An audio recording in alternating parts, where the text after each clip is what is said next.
Testing 1, 2, 3. Testing. Testing 1, 2, 3. Okay, we start with the homage to the Buddha.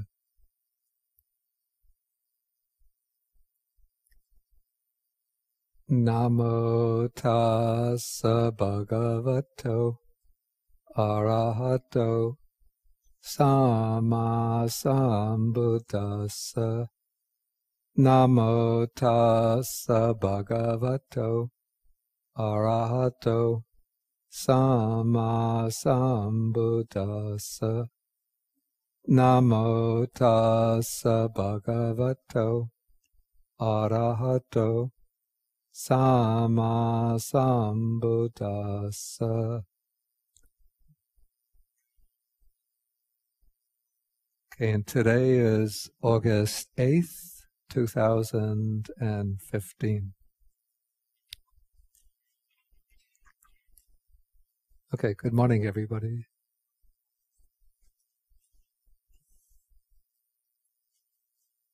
Okay, so today we will be doing Majjhima Nikāya Sutta number 136. This is called the Mahākammavibhanga Sutta, which means the great or the large discourse on the analysis of action, of kamma. And it's a rather complicated and it could be a little bit confusing sutta. And so in order to clarify the structure of the sutta first for myself, so that I don't get entangled in it, I started to outline the development. And then I thought, let me type this up so that I could have an outline that I could give to everybody so we could all together wend our way through the complexities of the sutta. Anybody come in late that didn't get a copy? I have a few more.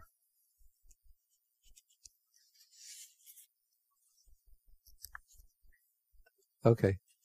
You just take them all. Just see if anybody else needs.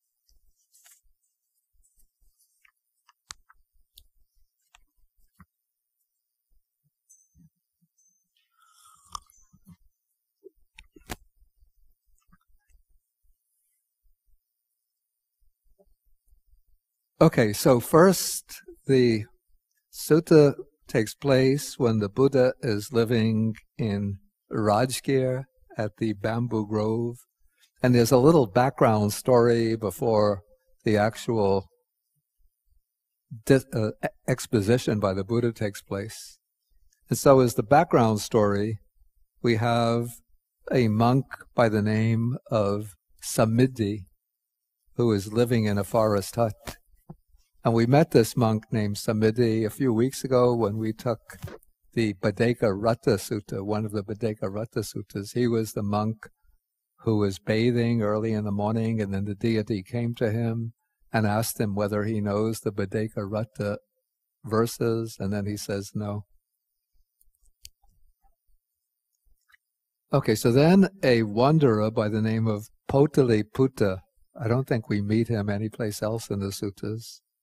He's wandering around, and then he sees the Venerable Samidhi, and they exchange greetings.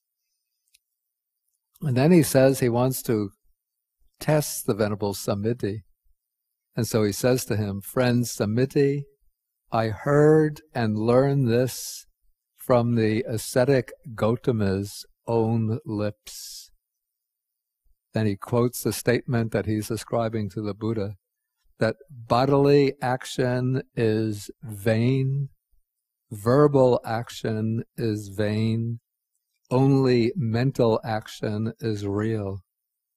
And the word that's translated here as vain is the Pali word moga.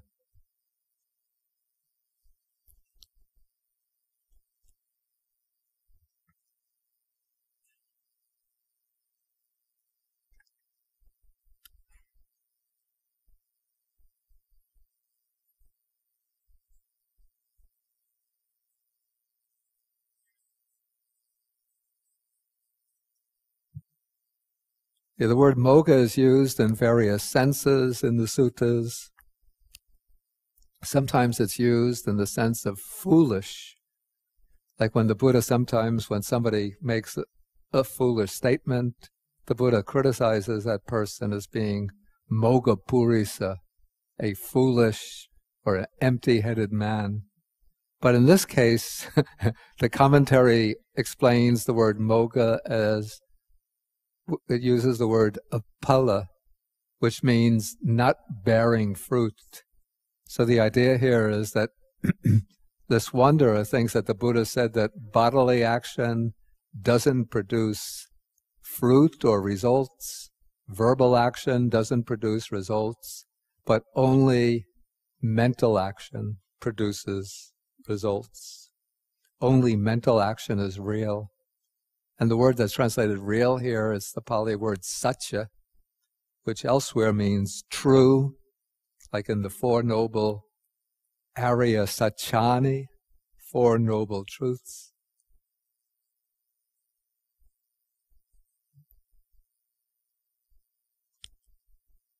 But here the word satya seems to have the implication of effective, capable of producing results. Okay, so that's the first statement that he ascribes to the Buddha. And then there's another one, which he says, here the Buddha say, there is that attainment, that meditative state, on entering which one does not feel or does not experience anything at all.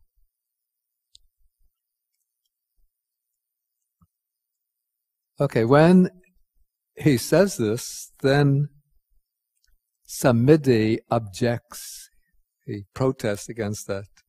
And he says, do not say so, friend Potali-Putta, do not say so. Do not misrepresent the Blessed One. It is not good to misrepresent the Blessed One. The Blessed One, the Buddha, wouldn't say this, that bodily action is vain, verbal action is vain, only mental action is real. But, friend, there is that attainment on entering which one does not feel, does not experience anything at all. Okay, what do you think? Was the wanderer Potali-Putta misrepresenting the Buddha? And if it was misrepresenting him, did he have any basis for that misrepresentation? Anything that he could have been misunderstanding, misinterpreting?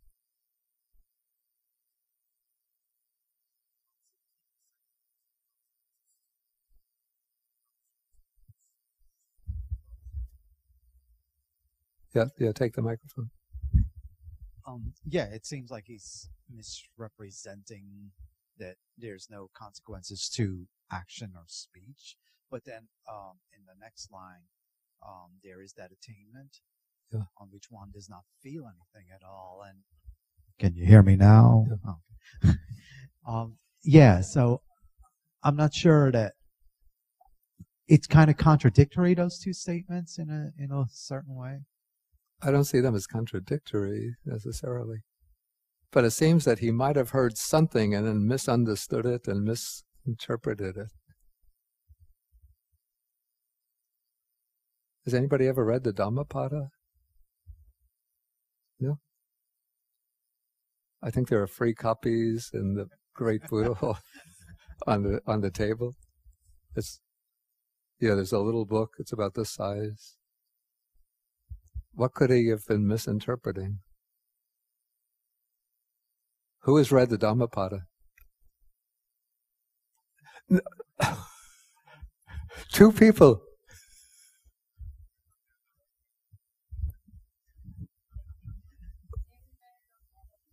Who's come to my Abhidhamma courses?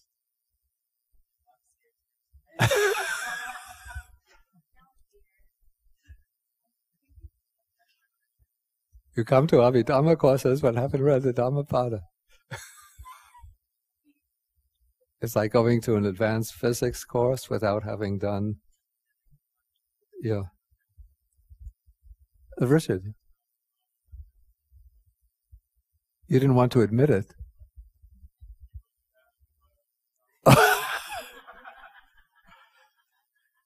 Anybody know the first two verses of the Dhammapada?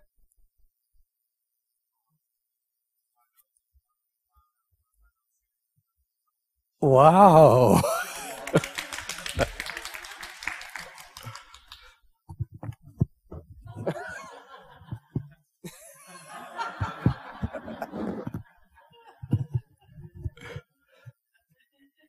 And then continue.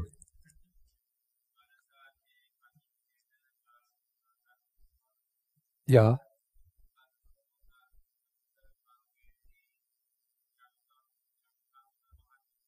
Right. Okay, very good. Did everybody understand?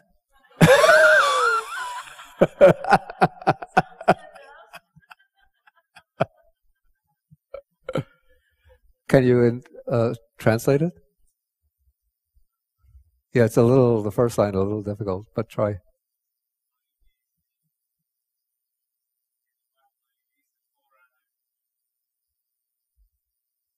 Yeah, they want to pass the microphone to you. And I think the CBS News is coming to. I'll try, Bhante. Okay. Yeah. Mind is the forerunner, Mahākammavibhanga Sutta. Mano Setta, Manoma. Mind is the. I think I'm gonna not do this right. Mind is okay. I'll help you. Mahākammavibhanga. So mind is the forerunner of all things. Mind, Mano Setta, mind is chief. Well, they have mind as their chief. Mano Maya, they are made by the mind.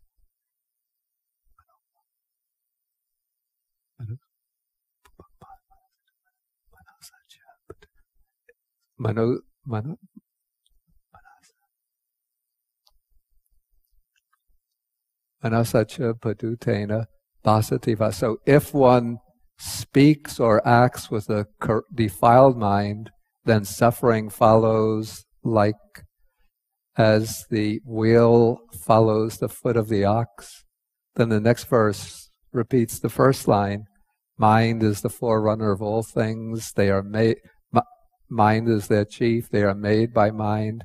If one speaks or acts with a pure mind, then happiness follows like the shadow that never departs. So in other words, the first verse of the Dhammapada is emphasizing that mind is sort of the chief factor in all types of action, even bodily action, verbal action. But it doesn't mean that bodily action and verbal action don't produce results. It's just that the moral quality of bodily action and verbal action is determined by the state of the mind, and that all actions flow out from the mind. And so our wanderer here, Potaliputta, he might have heard those verses or something similar, and then misconstrued them to think that only mind is important, that bodily action, verbal action are unimportant. And then how about the second part, that there is that attainment on entering which one does not feel anything at all? Does that seem to have a basis in the actual teaching?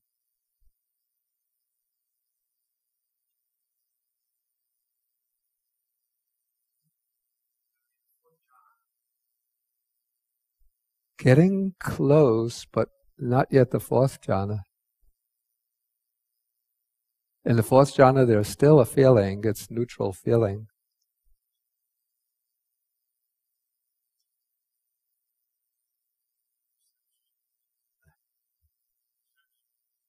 Not quite, getting closer. That's what he said, getting very close. Excuse me? Right. It's the attainment called It's actually called the cessation of perception and feeling, sanya vedayita nirodha. So it seems that this part of the Buddha's teaching he got right, though he didn't express it quite in the standard canonical way. Okay, so after Samiti says that, then Potaliputra says to him, how long is it since you went forth, since you became a monk? And then Samiti says, not long, 3 years.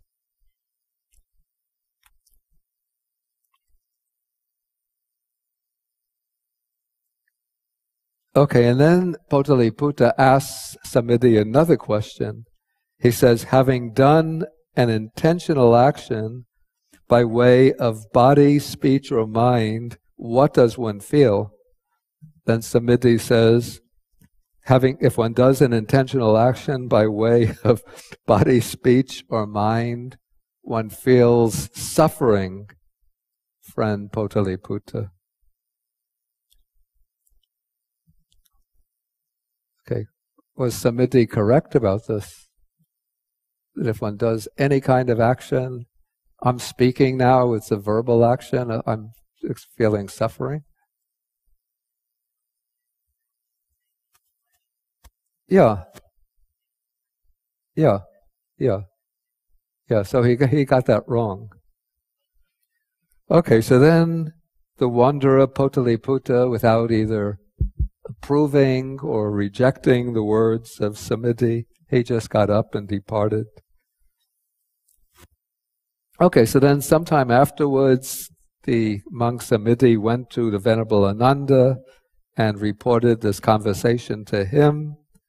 And then Ananda said that this conversation should be reported to the Blessed One. And so they go to the Blessed One, to the Buddha, and they report the whole conversation to him. And then the Buddha says to Ananda, he says, I do not recall ever having seen the wanderer Potaliputra. So how could this conversation have taken place? Okay, then he says, though the wanderer this is the important point, though the wanderer Potaliputra's question should have been analyzed before being answered, this misguided man, Samiti, answered it one-sidedly. That is, the Buddha, in other suttas, he distinguishes 4 ways in which a question should be answered. So one way is by giving what's called a categorical answer, a straight, definite answer. So if somebody asks, are all conditioned phenomena impermanent? Then there's no doubt about this. The answer is definitely yes.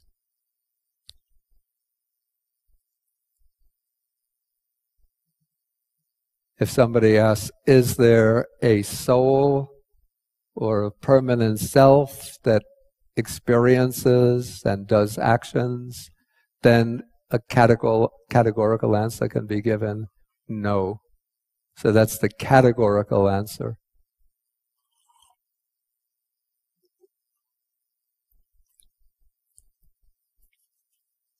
Another type of question that somebody might ask, the answer should be answered by making a distinction.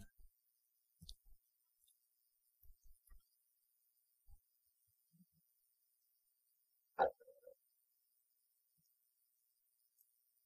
trying to think that there was an example of this.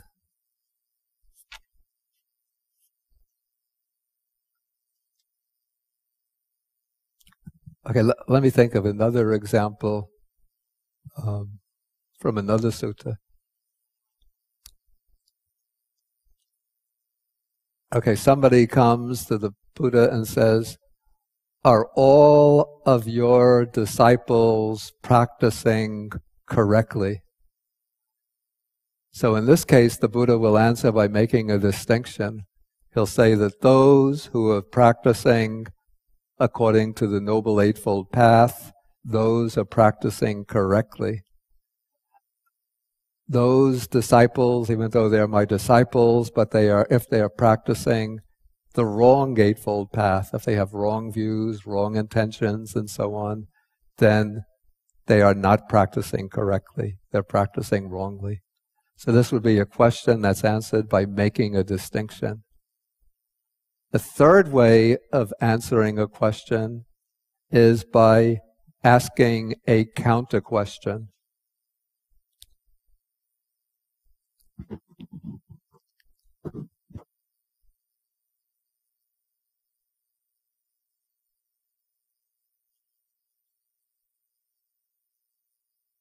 My mind goes blank trying to think of it. I'm sure that there are hundreds of examples, but my mind has just gone blank. Okay, the fourth way of answering a question is called tappaniyang, which means putting the question aside, dismissing the question as being improper or irrelevant.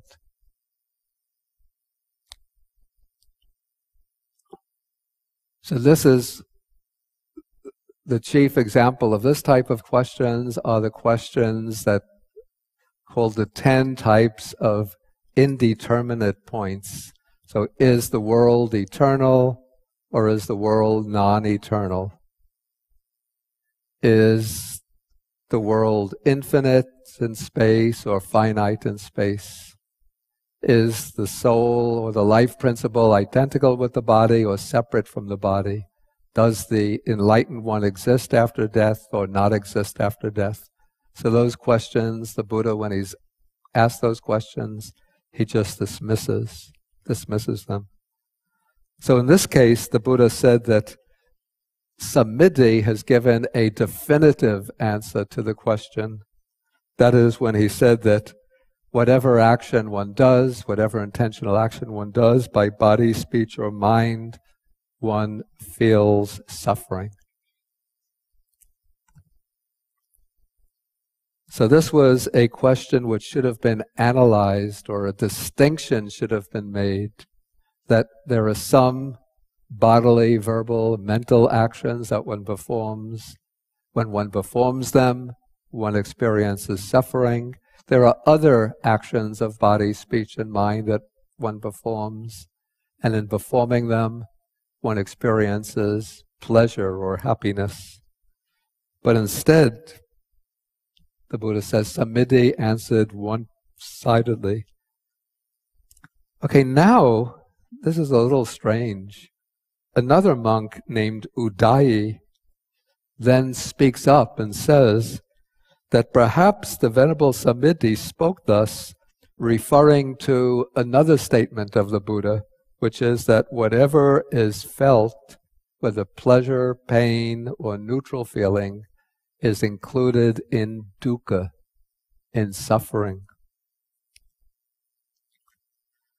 Okay, now when Udayi says that, then the Buddha addresses the Venerable Ananda and he says, see how this misguided man, and here the expression is moga purisa, foolish man Udayi, interferes.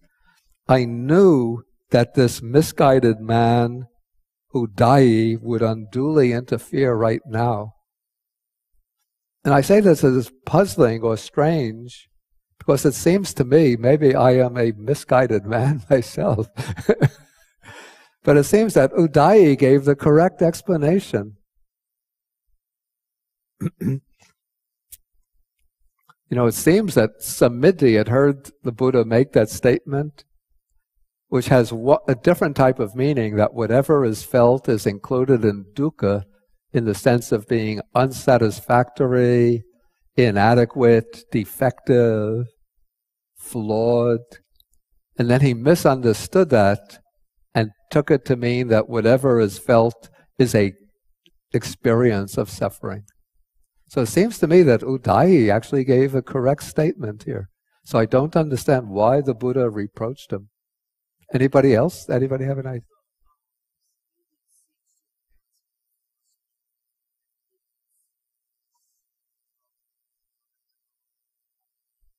he answered correctly the second part of the first question about the attainment. Yeah.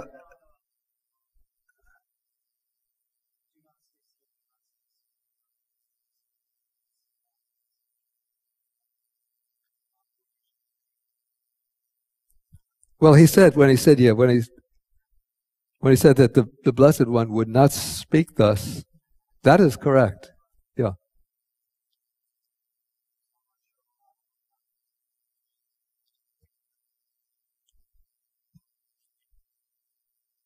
I don't think he's being admonished for that. I think he's being admonished for his statement that whatever intentional action one does, one feels suffering.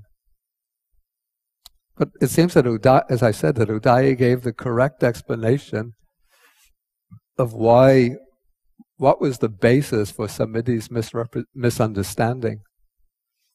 And yet the Buddha reproaches him rather than says, that is correct. I don't understand why. Anybody else? Anybody have any idea?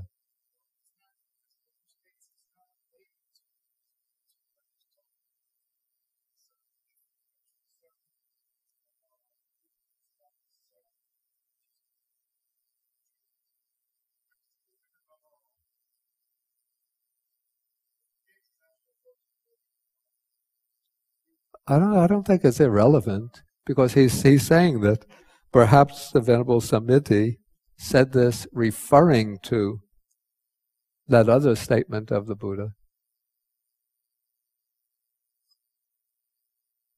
Any ideas?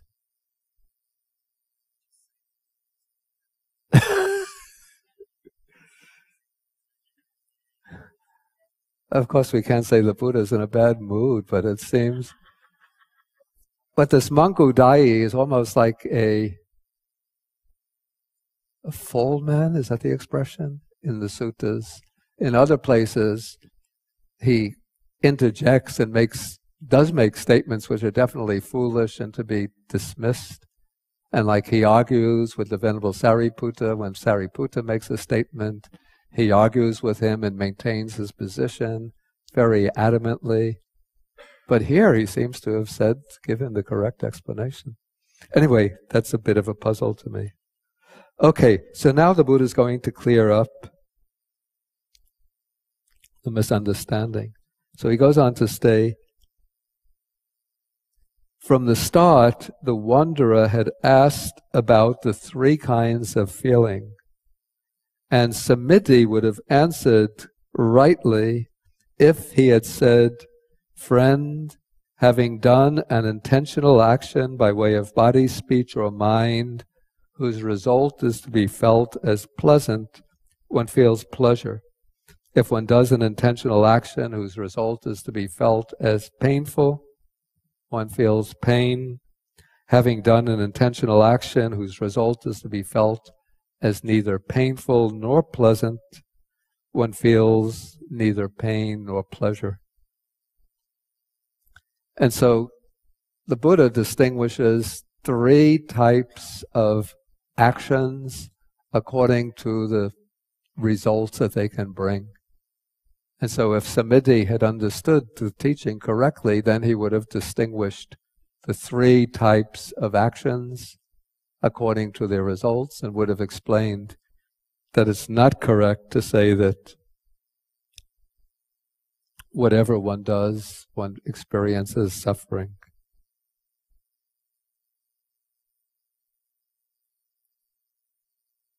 Okay, but then the Buddha says, he speaks a bit dismissively. Again, it seems like he's in a little bit of a hard mood. That who are these foolish, thoughtless, or unintelligent wanderers of other sects, that they could understand the Tathagata's great exposition of action? Then he says, you should listen, Ananda, to the Tathagata as he expounds the great exposition or great analysis of action. Okay, so now Ananda appeals to him and pleads with him to speak. And so the Buddha begins to speak, to give the analysis. And to understand the exposition that takes place here, I've divided it into, well, 4 main sections within a 5th concluding section. So the first section, which we're going to come to, is what I call the 4 situations. So this is the basis for the discussion.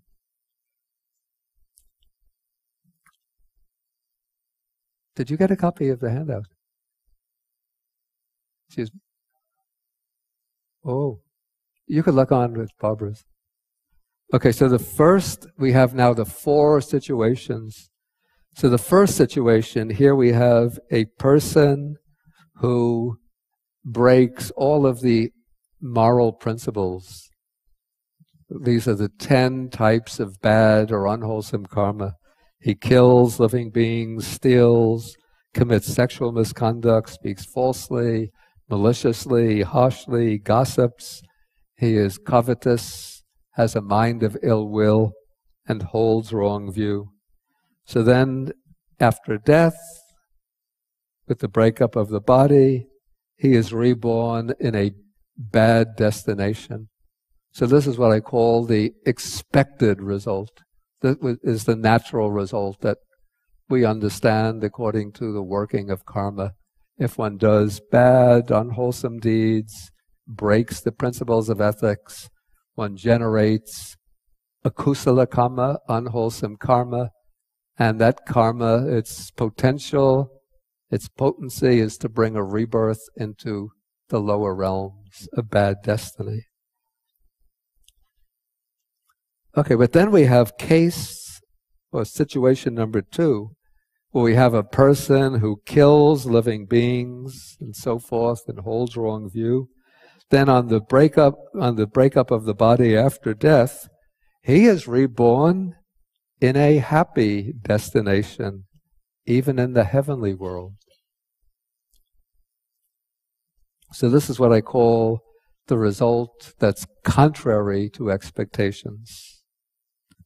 Okay, the third case, we have the person of virtuous conduct, somebody who abstains from killing, stealing, sexual misconduct, and so on, who observes right speech, and he has a straight, pure mind and holds right view.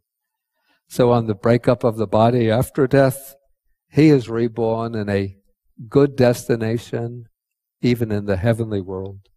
So this is the expected result. And then we have the 4th case. This is somebody abstains from killing and holds right view. And then on the breakup of the body after death, he is reborn in a bad destination, even in a hell realm. So that's a result contrary to expectation. So we have these 4 cases that the Buddha is aware of. Okay, now we come to the second major section of the sutta. This is what I call the inferences of outside ascetics and Brahmins. That is, those ascetics and Brahmins who are able to develop abhinya, or supernormal powers of knowledge, but they don't have, the detailed understanding of the Buddha's exposition of karma. In fact, even though the sutta is explained just by way of some ascetic or Brahmin, actually I use the expression outside ascetics or Brahmins, but it could also be a Buddhist ascetic who doesn't have an understanding of the detailed workings of karma. He also could come to the wrong conclusion. Okay, so we have here the first case. We have some ascetic or Brahmin, by means of his diligent practice of meditation.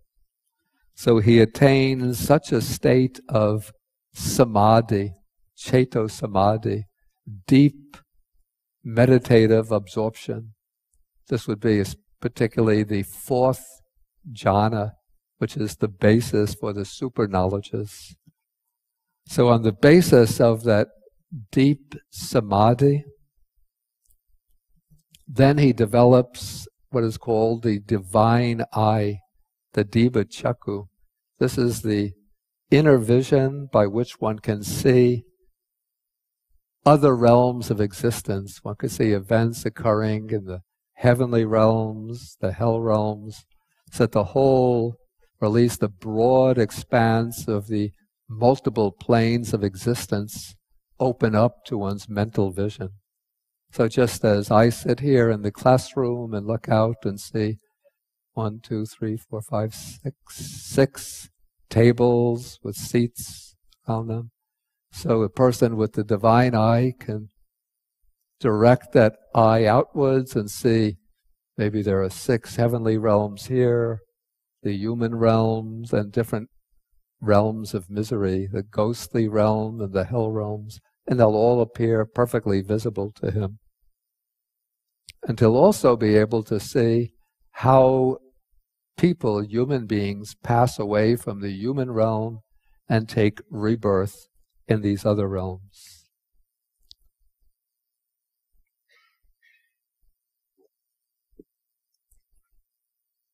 Okay, so when he's focusing outward with the divine eye, he sees that person who has been killing living beings and committing other bad actions.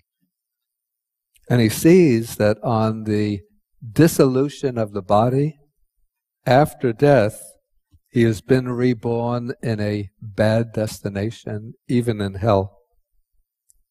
Okay, so this is purely a matter of, call it empirical observation. This is what he sees.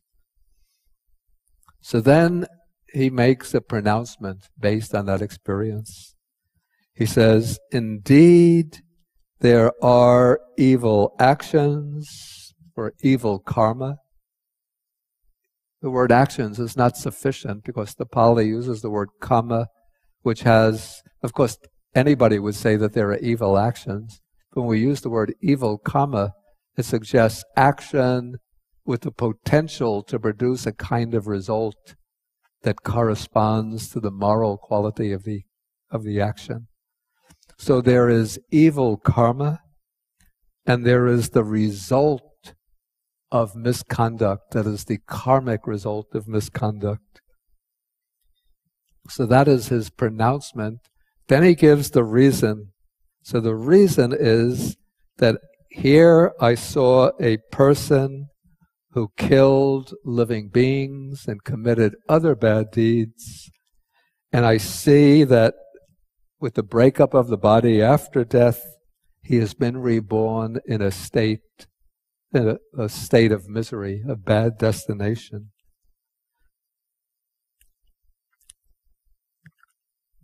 Okay, then he makes a generalization. Then he says, on the dissolution of the body after death, everyone or anyone who kills living beings and in other ways breaks the moral precepts will be reborn in a bad destination, even in hell.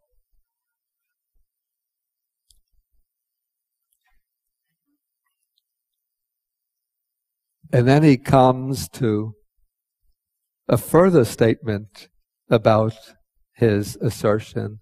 He says, those who know thus know rightly, those who think otherwise are mistaken. And thus he obstinately adheres to what he has known, seen, and discovered, insisting, only this is true, anything else is wrong. So in my outline, I've broken up this inference or this section into five positions. So first comes the assertion, there is evil karma, the result of bad conduct. Then comes the reason, because I saw somebody who was transgressing moral principles, reborn in a bad destination. Then comes the third is the generalization. All who violate moral principles are reborn in hell. Then comes the claim made about that assertion. This alone is right view. And then fifth comes the attitude that he obstinately clings to his conclusion.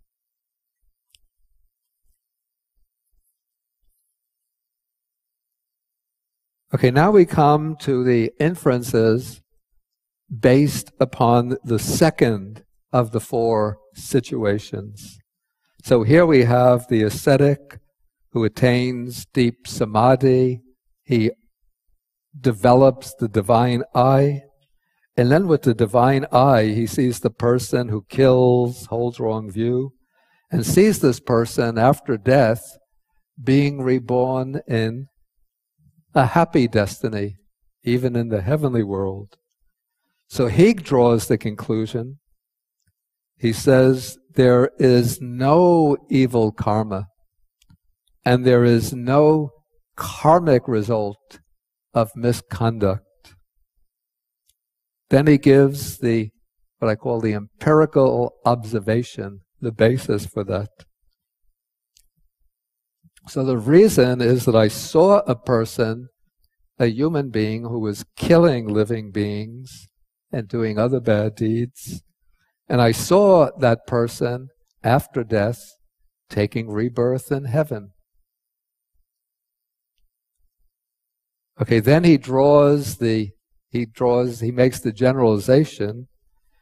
He says that on the dissolution of the body after death, anyone who kills living beings and holds wrong view and so on will be reborn in a good destination, even in heaven. Okay, then he makes a broader generalization, where he makes a claim about his assertion. He says, those who know thus know rightly, those who think otherwise are mistaken. In other words, he's saying that this alone is right view. And then he adheres to that attitude and says, this alone is truth. So he obstinately adheres to his conclusion. Okay, then we can go through the next two quickly. So now we have the ascetic who develops the divine eye, and he sees somebody who is observing the moral principles, being reborn in heaven. And so he concludes that there is good karma, there's the result of good karma. Then the reason for I saw somebody who was observing moral principles, reborn in a good destination. This is the simple statement of empirical observation. Then comes third, the generalization. Everyone or anyone who observes moral principles is reborn in a good destination. This alone is the right view. And then he obstinately adheres to his conclusion. Okay, then comes the fourth position. Is this getting too complicated? Okay, good. Okay, so now we have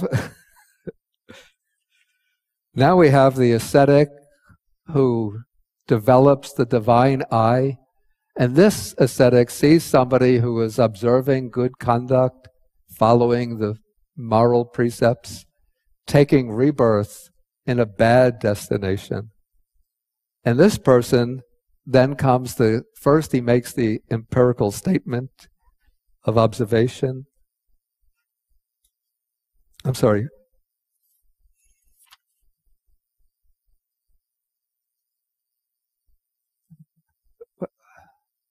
I'm on number 4 now. I'm getting mixed up. Okay, he sees the person who's observing good conduct, who's following the moral precepts, being reborn in a bad destination, even in hell. So then he comes to the conclusion that there is no such thing as good karma, and there is no karmic result of good conduct.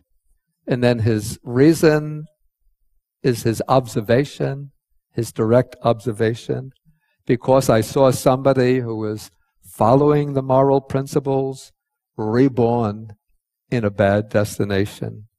Then he makes the generalization, everyone or anyone who observes moral conduct is reborn in a bad destination. And then he says, this alone is the right view, and he clings to that conclusion.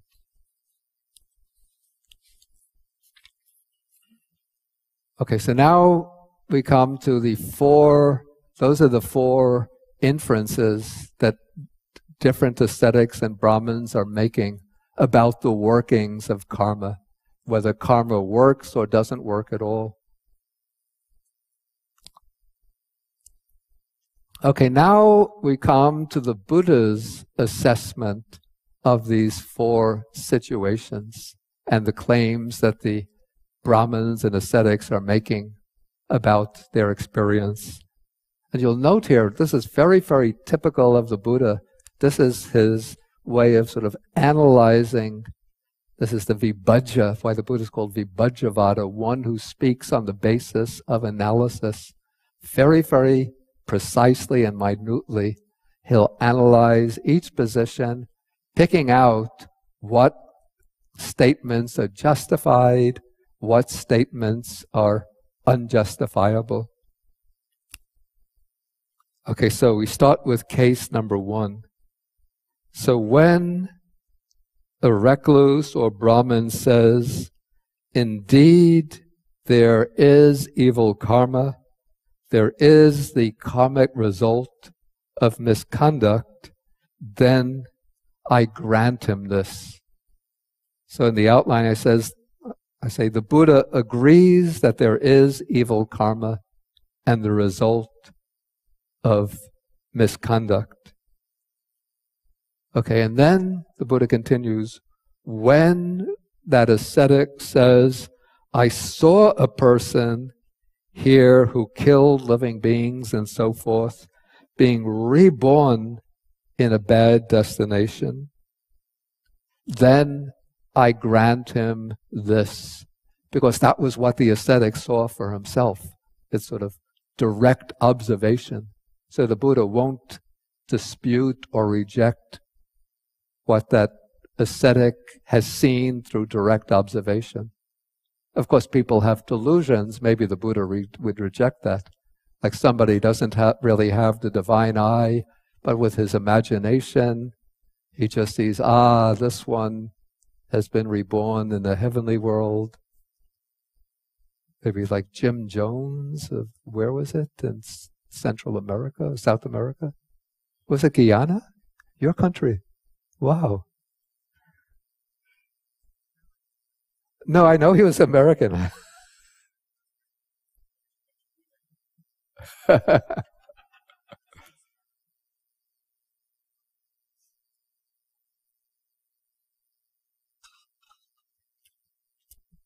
Okay, so the Buddha has to admit the direct observation by the ascetic. Okay, but then, when the ascetic says, on the dissolution of the body after death, everyone who kills living beings and so forth is reborn in a bad destination, even in hell, I do not grant him this. That is the way I expressed it in the outline. The Buddha denies the conclusion that everyone who violates moral principles is going to be reborn in a bad destination. And then when the ascetic says, those who know this know rightly, those who think otherwise are mistaken, I do not grant him this. In other words, the Buddha denies that this is the definitive right view, a right view without any qualifications. And then when he obstinately clings to what he has known and seen, insisting only this is true, anything else is false, then I do not grant him this. And so here I say the Buddha rejects adhering to this and insisting that it's invariably true.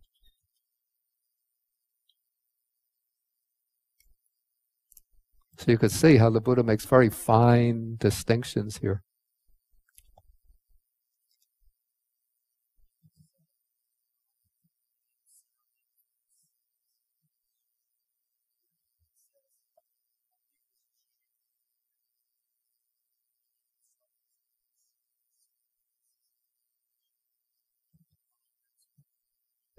Yeah.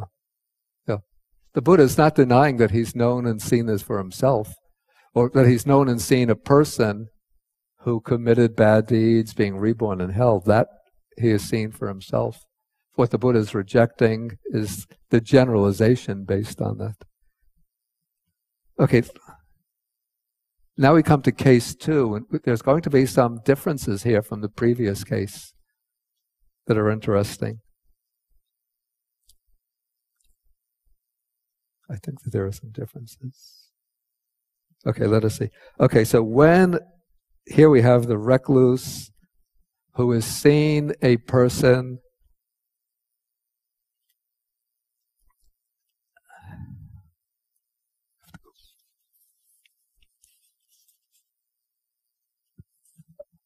Okay, here we have the case where the recluse has seen a person committing bad deeds and being reborn in a good destination, and then generalizing from that. Okay, so when a recluse or Brahmin says, there is no evil karma, there is no result of misconduct, here the Buddha says, I do not grant him this. That is, the Buddha disagrees that there is no evil karma and no result of karmic misconduct. So this is a difference from the first case where the Buddha agrees with the general principle that there's evil. The Buddha agrees that there is evil karma and the result of misconduct. Here the Buddha disagrees even with the first assertion. Okay, but when the person says, I saw somebody who violated the moral precepts being reborn in heaven, the Buddha says, I grant him this, because that's what he saw. And apparently, in this case, it was a true perception, not just an imaginary delusion. Okay, but then when he makes the generalization that anyone who kills living beings will be reborn in a good destination, I do not grant him this. When he makes the generalization, those who think thus think rightly, know rightly. The Buddha says, I do not grant him this. And then when he insists only this is true, anything else is wrong, the Buddha rejects this and says, I do not grant him this. So that's the second case. Now we come to the third case.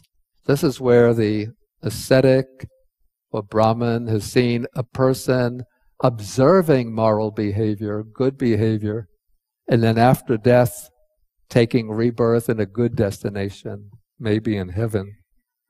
Okay, so now this person, the Buddha says, when this person says there are good actions, there's good karma, and there is the result of good conduct, I grant him this. So the Buddha agrees, of course he has to agree, that there is such a thing as good karma and that this good action produces its result. Okay, and when the person says that I saw this for myself, of course the Buddha has to grant him that. But then when he makes the generalization, when he says, on the dissolution of the body after death, everyone who abstains from killing living beings and so forth will be reborn in a happy destination, even in the heavenly world. I do not grant him this. So even though the Buddha teaches people to do good deeds as they'll be reborn in the heavenly world or achieve nirvana. But when somebody makes the generalization that anyone who performs good deeds will necessarily be reborn in the next life in a good destination, the Buddha says, I don't accept that.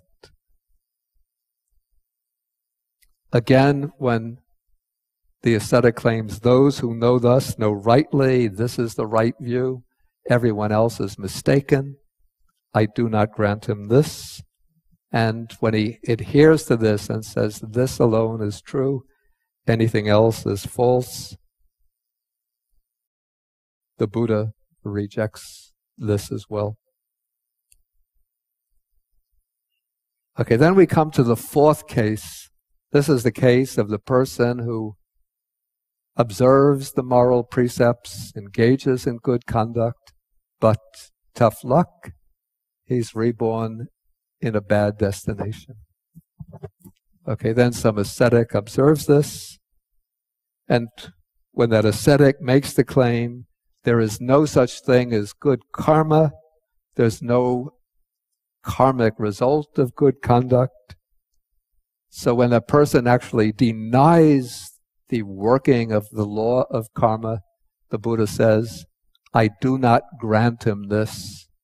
He rejects that assertion. Okay, but when the person says, he's objecting, but I saw for myself that there was this person who observed the moral precepts, and look what happened to him. He fell down from the human world, even was reborn in the hell world.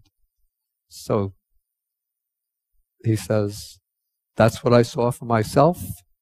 And the Buddha says, I admit it. You did see that. I grant you that.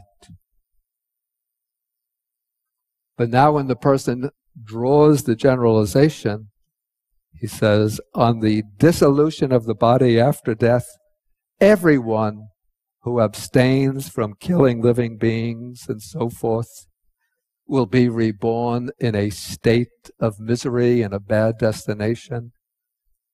The Buddha says, I do not grant that. He rejects the generalization. And then again, when the person says, those who know thus know rightly, this is the right view, the Buddha rejects this. And when he adheres to this and insists, only this is true, anything else is false, again the Buddha rejects that kind of obstinate clinging to the view. Okay, so we've gone now through what I call the third major section of the sutta, the Buddha's assessment or evaluation of the four inferences.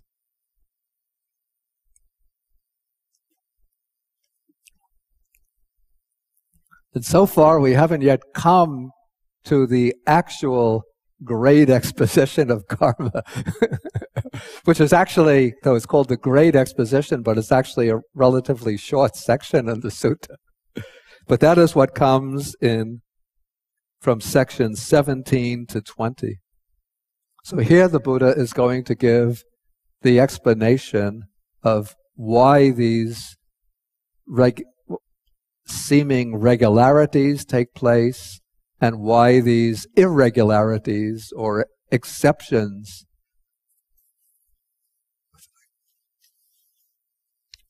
or these outcomes that are contrary to expectation, why those take place. Okay, so he takes each case of action in turn. So we have the case of a person who kills living beings, steals, commits sexual misconduct, and so on. Then, with the breakup of the body after death, he's reborn in a bad destination. So the explanation, it seems to me something is missing from the sutta. But first let me read what the sutta says.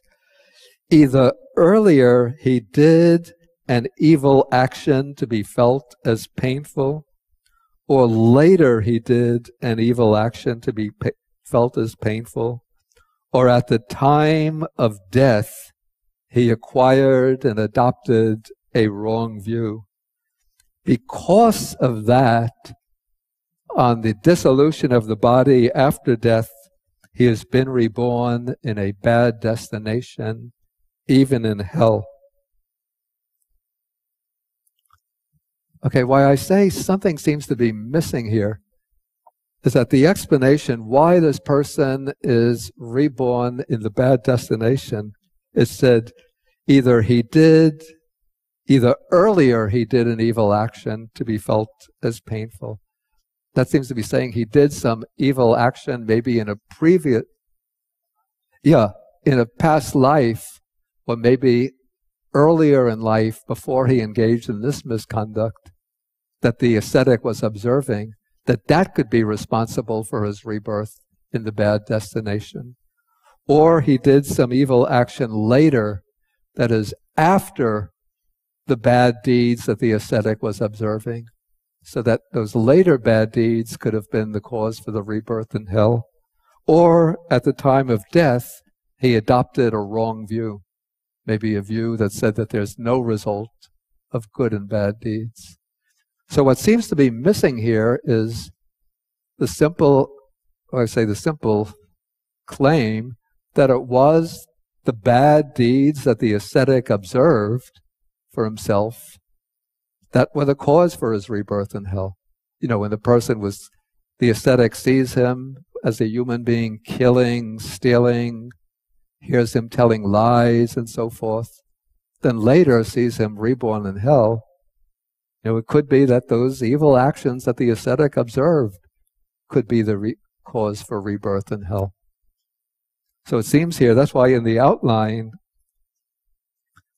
I added in brackets, I said, somebody violates the moral principles and is reborn in destination.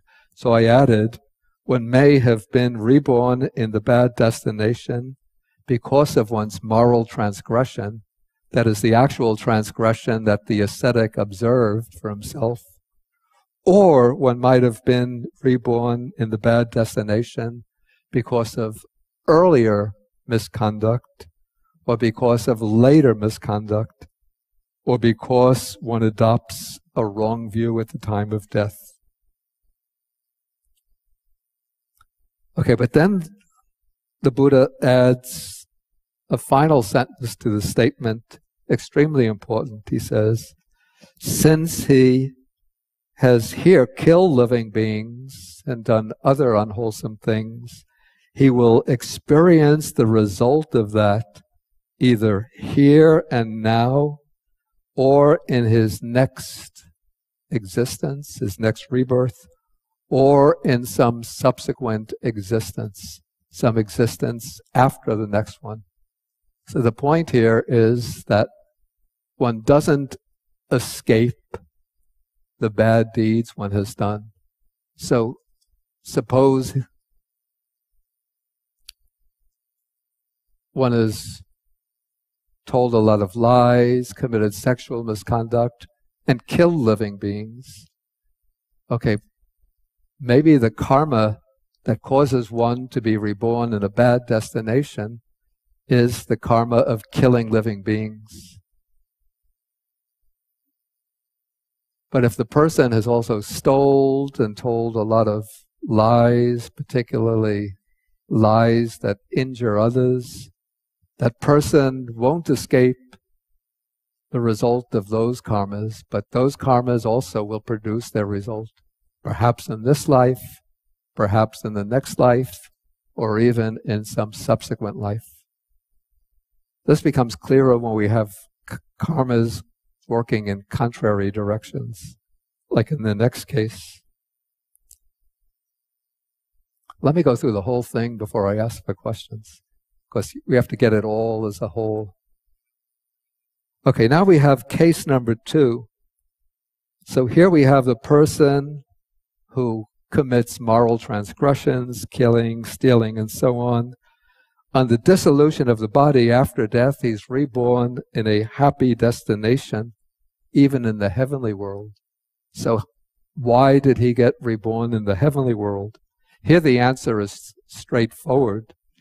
Either he did some good actions, either earlier he did some good actions that will have pleasant results, or later, after the misconduct, he did good actions, or at the time of death, he acquired a right view.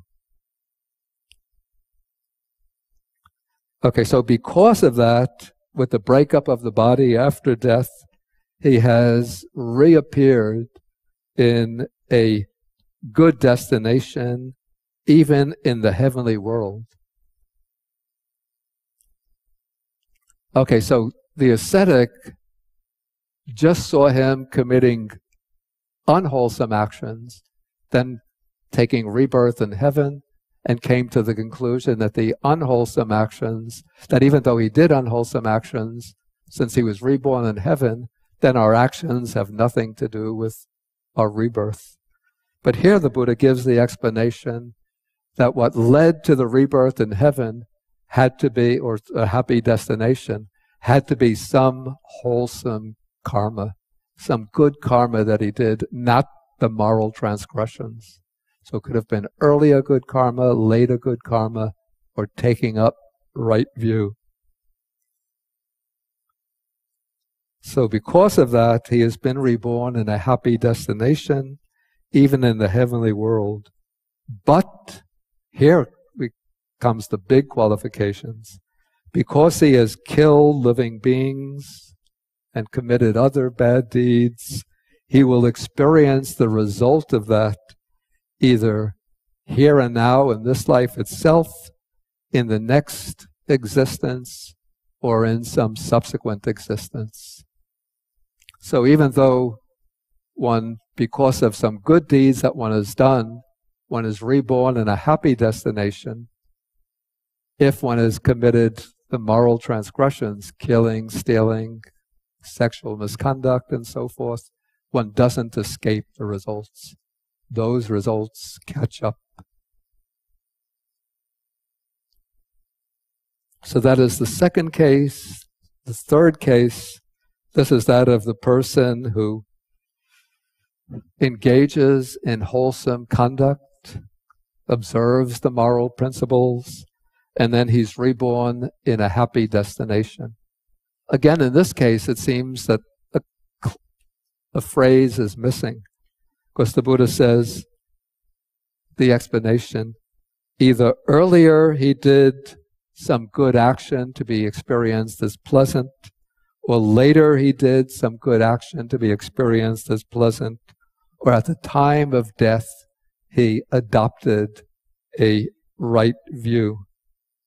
Now, so here it seems to be omitting the case where the good actions that the ascetic observed could be the cause for his rebirth in the happy destination. So in my outline, I added the case, this is number 3, that somebody observes moral principles and is reborn in a good destination. So this person might have been reborn in the good destination because of the good conduct that was actually observed by the ascetic who makes these claims about him. Or it could have been some other good conduct that he performed earlier, either in a previous life or earlier in this life, or later, subsequent to the good conduct that the ascetic observed, or he might have adopted a right view at the time of death.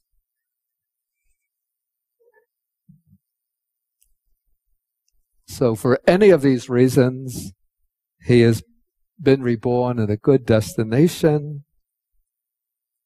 And since here he has been observing these moral principles, he will experience the result of that either in this life, in the next life, or in some subsequent life. The good karma, in other words, isn't lost, even though it might not be the karma that produces rebirth, but that karma always has the potential to ripen in one of these ways. Okay, then we have the fourth case. Here we have the person who abstains from killing, observes all of the other precepts and moral principles, but he is reborn in a bad destination, even in hell. So the explanation the Buddha gives about this, because this is contrary to expectation, contrary to the normal understanding of the working of karma. So the Buddha says, why was he reborn in a bad destination? Either earlier he did some unwholesome action, or later, subsequent to his good deeds, he did some unwholesome action, or at the time of death, he adopted a wrong view. So because of that, on the dissolution of the body after death, he has been reborn in a state, a bad destination, even in hell. Okay, but since he's observed the moral principles, abstaining from taking life and so forth, he will experience the result of that either here and now, in his next existence, or in some subsequent existence. Are you following all of this? Does it make good sense? Excuse me? Yeah, the outline. Yeah, I think it helps. Okay, there's just one little bit of the exposition.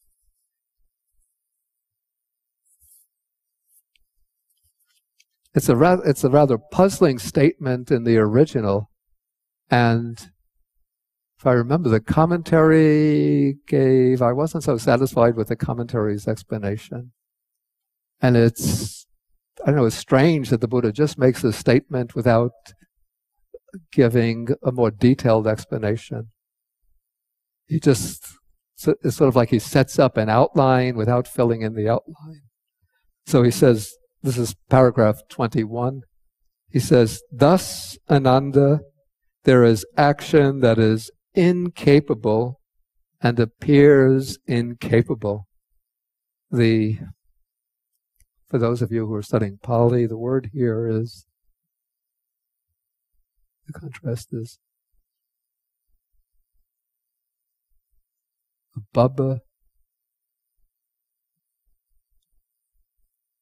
and Baba. In Sanskrit, Bhavya.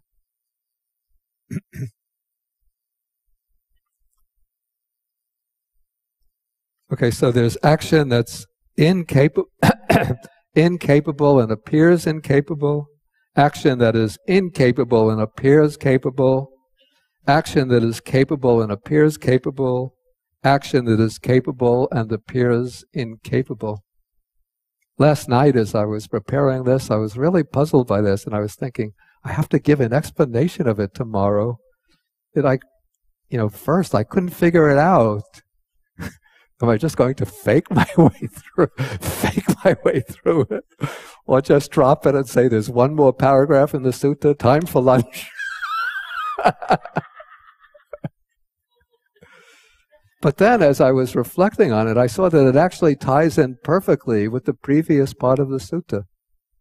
And so then I filled in my own great exposition of karma.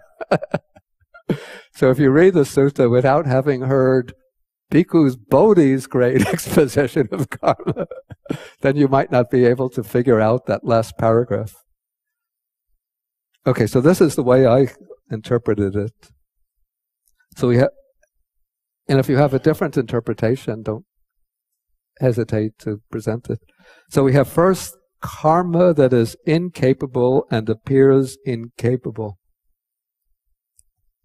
So I say that this is bad karma that is incapable of producing a good rebirth, and it appears incapable of producing a good rebirth. That's one case.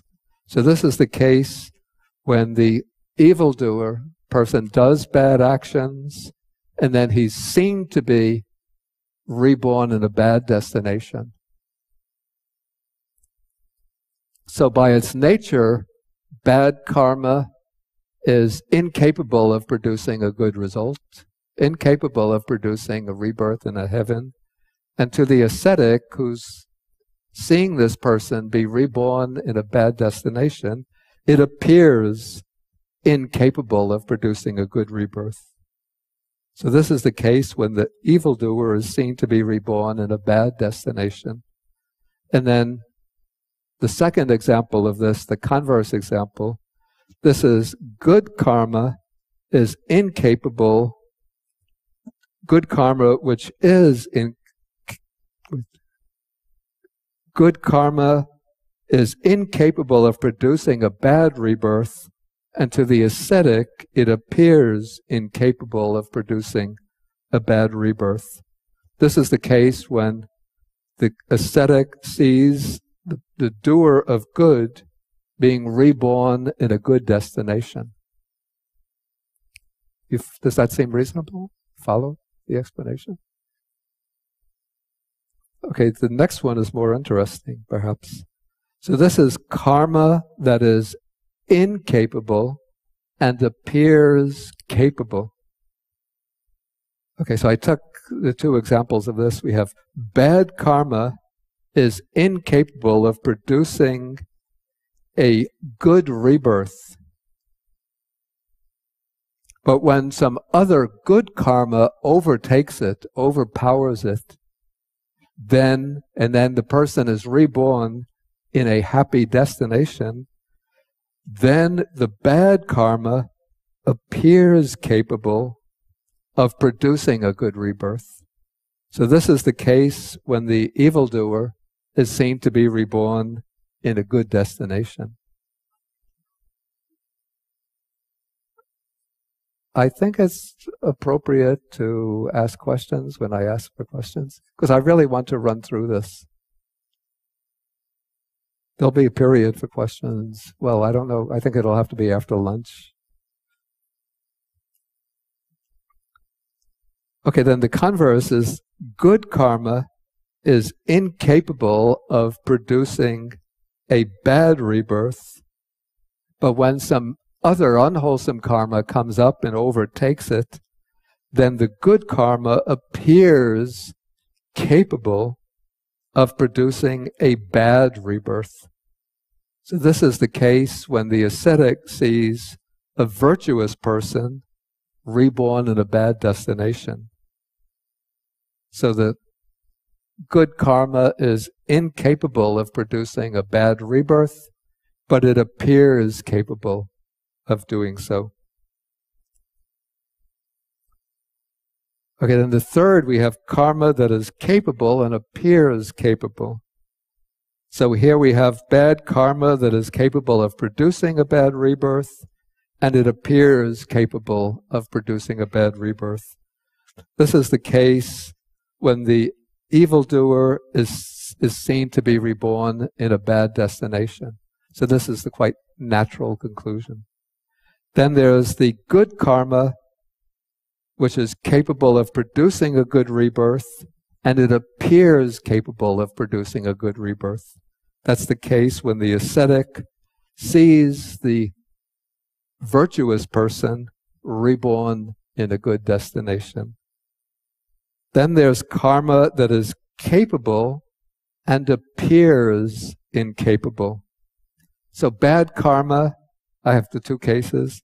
Bad karma is capable of producing a bad rebirth, but when that karma is overpowered by a good karma, so the person is reborn in heaven, then it appears incapable of producing a bad rebirth. So this is the case when the evildoer is seen to be reborn in a good destination. And then we have the converse. Good karma is capable of producing a good rebirth, but when it is overpowered by a bad karma, it appears incapable of producing a good rebirth. So this is the case when the virtuous person is seen to be reborn in a bad destination.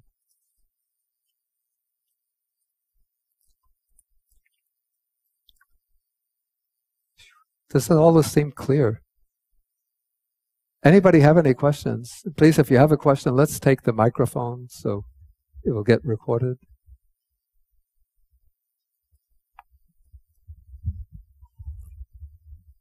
When you say when good karma overtakes it or bad karma overtakes it, that seems, I don't agree with that, because the Buddha says he will experience the results of that either here or now or in the next rebirth or in some subsequent please put them or in some subsequent existence. So I don't know how you could say it's overtaken. You're going to suffer.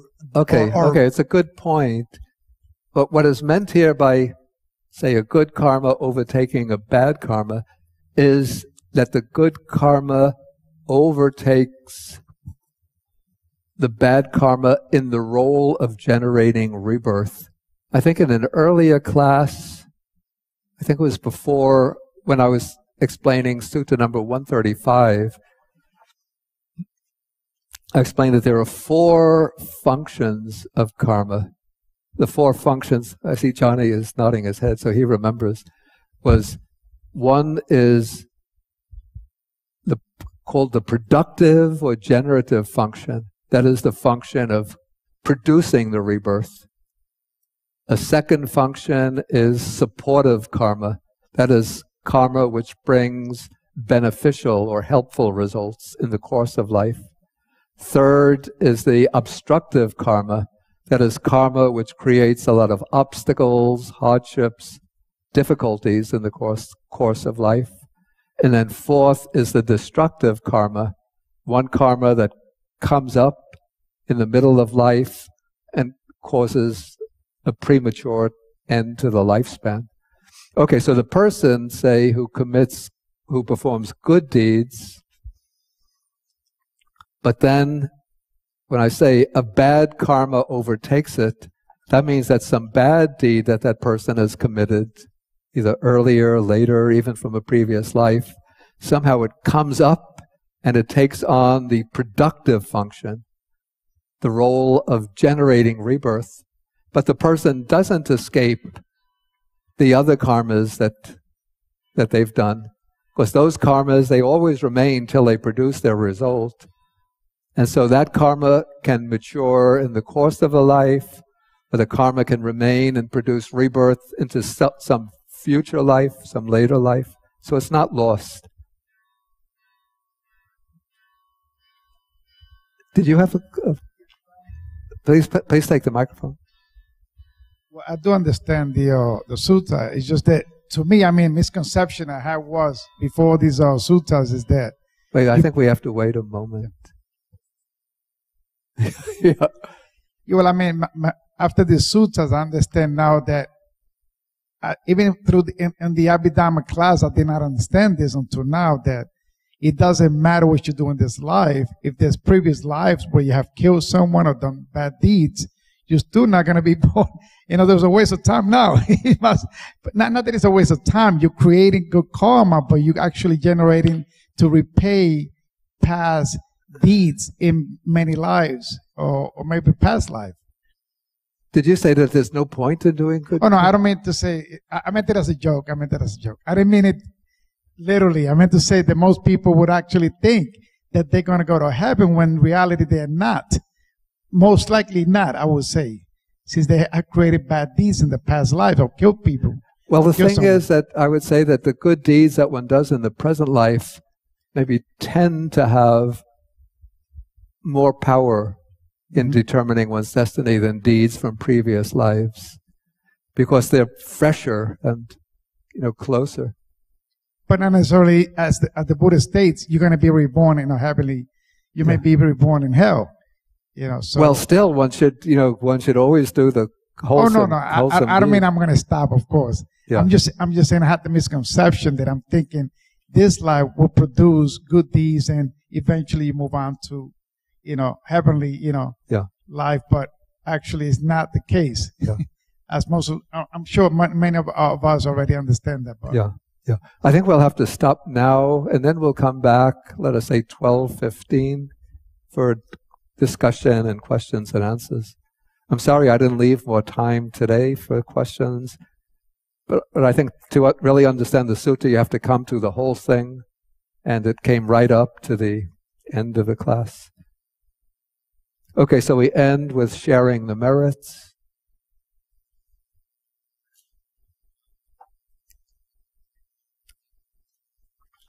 Okay, so everybody has the sharing the merit sheet.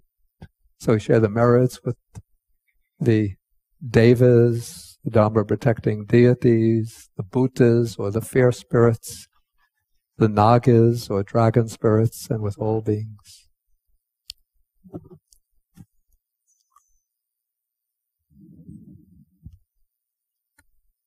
Akasata chabhumata deva naga mahidika punyantang anumoditva chirang rakantu sasanam.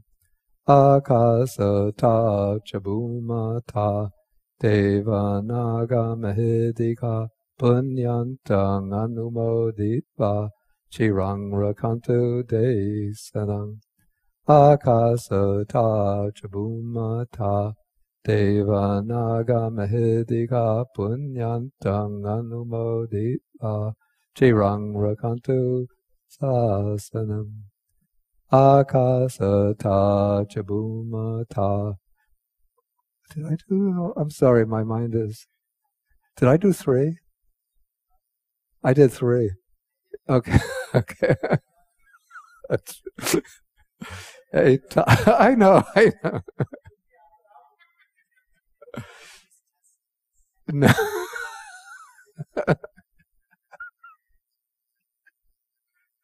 It's like finishing the evening meditation. Which door did I leave my shoes? Etavatacham hehi sampadang punya sampadang sabbe devanumodantu sabba sampati siddhya. Etavatacham hehi sampadang punya sampadang sabbe bhutanumodantu sabba sampati siddhya. Etavatacham hehi sampadang punya sampadang sabbe sadanumodantu sabba sampati siddhya. Bhavagupadaya vichihetato etantare satakayupapanna rupeya rupicha asanya sanyino dukkha pamuchantu pusantu nibuting. Okay, we'll end with 3 half bows. The Buddha.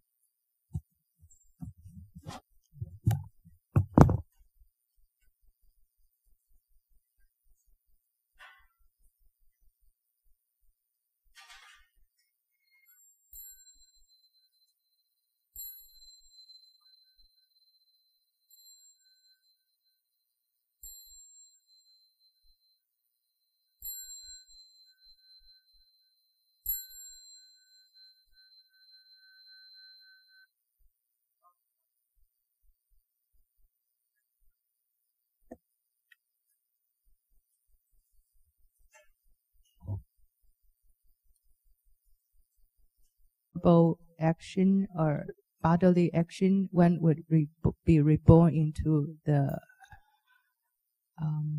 depressed, the bad realms. It's yeah, I find very it also difficult. I find it a little puzzling myself, because it would seem that, say, the evil in the wrong view is that one expounds it, either one acts on it oneself. Basically, what's meant by wrong view is the view that there's no consequences of action, that our good and bad deeds don't have any consequences for the future.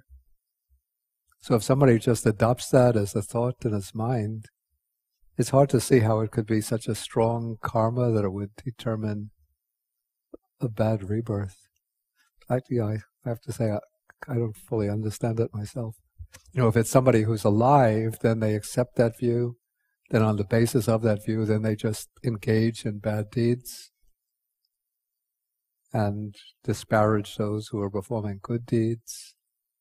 And then they also teach others, don't pay any attention to codes of ethics. They're all just a lot of useless fabrication. Do whatever you want. Then I could see that the wrong view becomes a serious matter. But if somebody is just entertaining it purely in thought, I don't see how it could become such a heavy karma.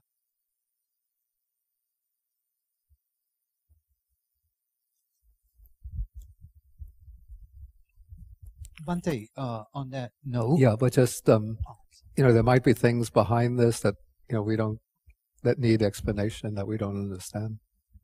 Yeah.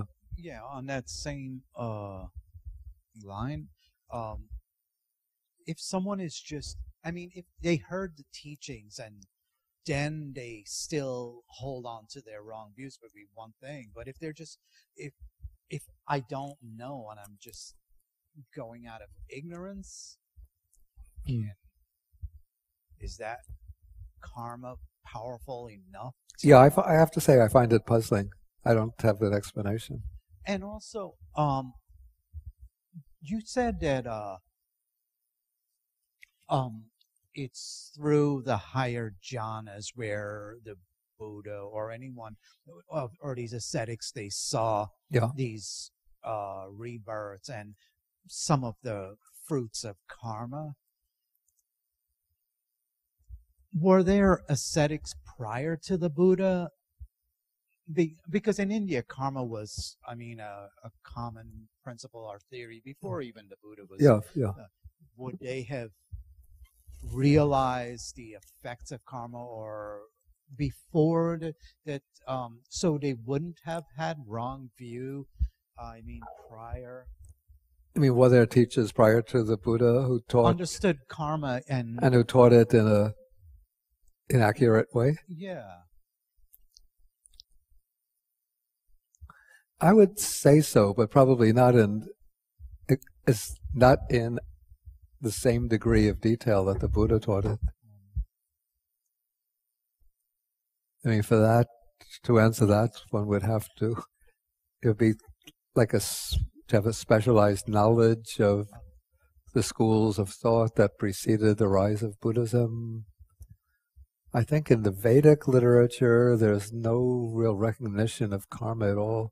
I think the idea of one's good and bad actions as a force that determines rebirth starts to appear in some of the Upanishads, which are the later parts of the Vedic literature. And the Jains certainly held the doctrine of karma, though they interpreted it somewhat differently than the Buddhists do. Because the Buddha mentions those recluses and Brahmins, via the divine eye, they can see rebirths. And so wouldn't they have seen good karma coming to fruition as good rebirth, bad karma coming to fruition as good rebirth, good coming to fruition as bad rebirth, and so on and so forth? Well, apparently from the suttas that there were ascetics and Brahmins who had the divine eye, and they did teach the general principle. I would say that probably the majority would have taught the general principle that unwholesome actions lead to a bad rebirth, and wholesome actions lead to a good rebirth. And probably it would just be a minority, because these cases are relatively rare compared to the other, where a person who engages in unwholesome actions gets reborn in heaven, and a person who engages in good actions gets reborn in hell. Those would be, as I said, quite exceptional cases. But you also mentioned, I think it was in the previous class, about having karma that's powerful enough to even get you out of hell, or good enough, whatever, or to get you out of the animal realm. So that's some really powerful karma that didn't yet materialize or comes to fruition. So wouldn't that be from a past life? It doesn't have to come to fruition in the subsequent life or the No, I think what I said is that the explanation for why beings who are reborn in the animal realm can emerge from the animal realm and take rebirth as in the human realm it's unlikely to be from their conduct in the animal realm, because there's no observing of morality in the animal realm.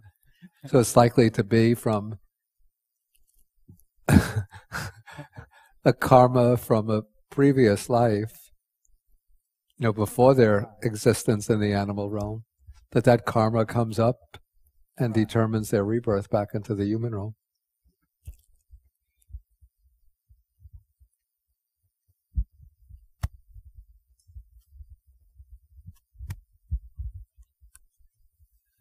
There is a dog in Long Island who belongs to a Long Island policeman.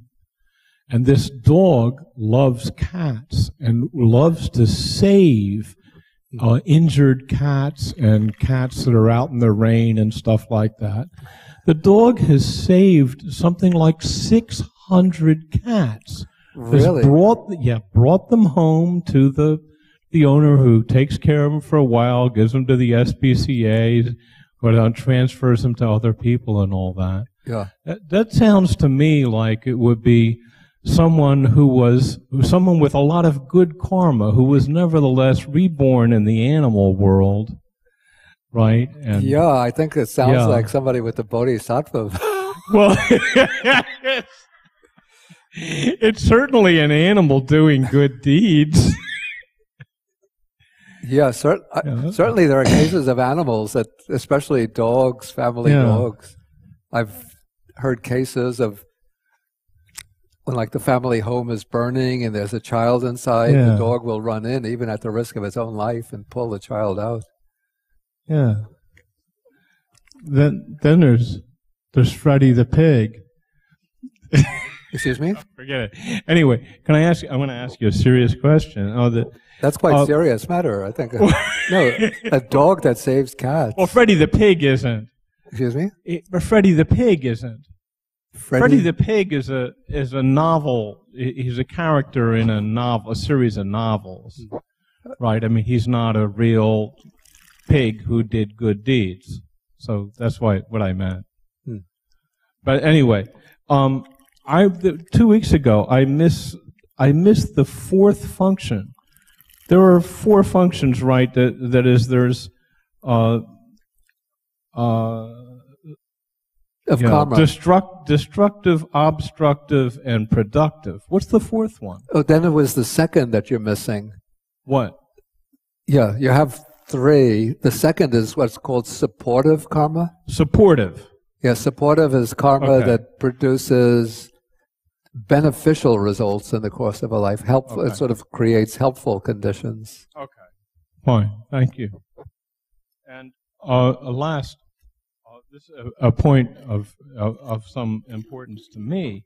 It looks to me from the sutra we just read that the Buddha is basically taking a position that's analogous to the Christian position that one can be saved either by good works or by faith, right? What he seems to be saying all through is that either good deeds before or after, or right view at the time of death is adequate, or failure to have a right view is adequate to change one's course in karma from the expected course, right?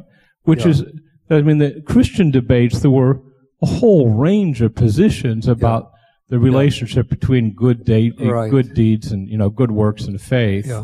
There were people, for instance, who believed no, only faith could do it. Good works were absolutely irrelevant. There were people who thought you needed both.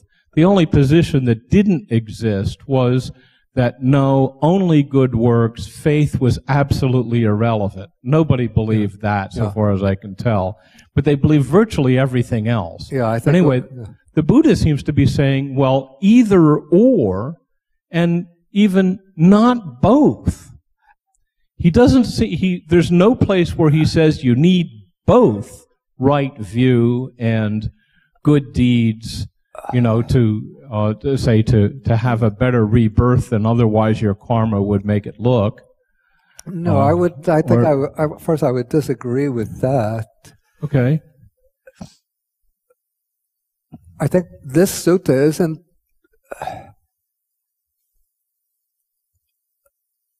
Let's say it's not prescribing the course of conduct that should be adopted in order to achieve a good rebirth, but it's presenting explanations of why somebody might be reborn either in the expected realm of rebirth or in the realm that's contrary to expectations.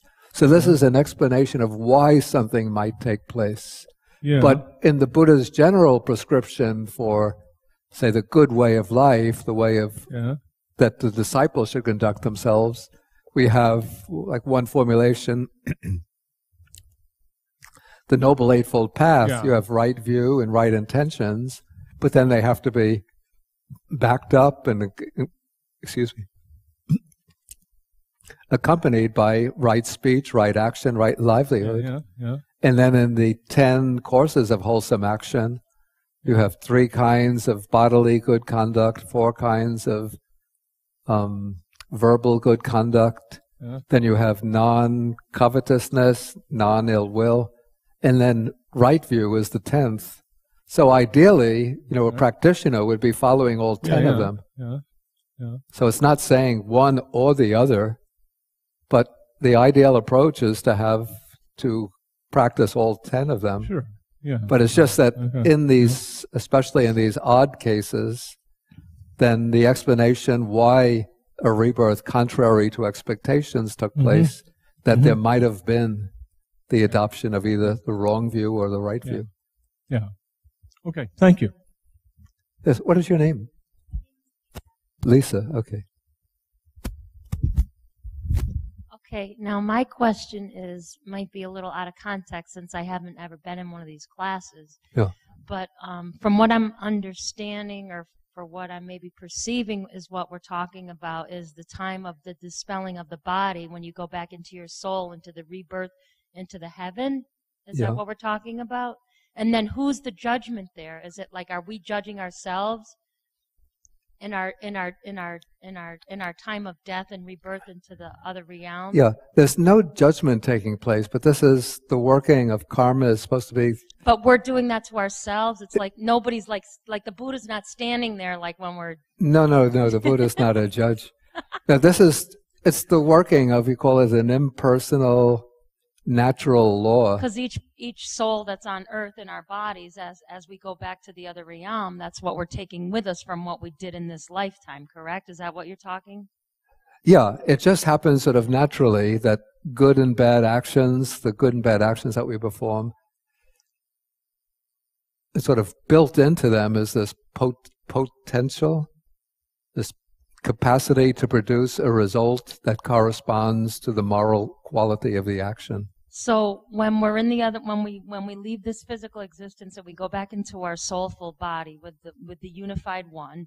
With the what? With the unified, with the all one. We're all one. I mean. Well, actually, okay. The Buddhist texts don't quite use that language. All right, maybe I better get the book. No, but it's speaking. The text is just speaking in quite, you call it, natural, everyday terms, almost every day, that just a person passes away and the stream of consciousness is going to go on and take rebirth in some other realm. And where that rebirth takes place is governed by the karma, the actions that the person has performed. Now, do we come with an assignment in our physical realm? Does the Buddha believe that? You mean if somebody gives us a task to? Well, like our purpose, like say you're who you are in this lifetime, teaching us the teachings. Yeah. So that was, I don't know. Maybe. Yeah, it's not. Okay. It's not like a pre-assigned task or purpose, but people form purposes. They have aspirations. And then if one can't fulfill that aspiration in one lifetime, then that aspiration will continue on. And so one gets a sense that, like, this is my purpose. Like say somebody has been a musician in a previous life, they love music and they played music a lot, and their aspiration, their desire was to compose beautiful music.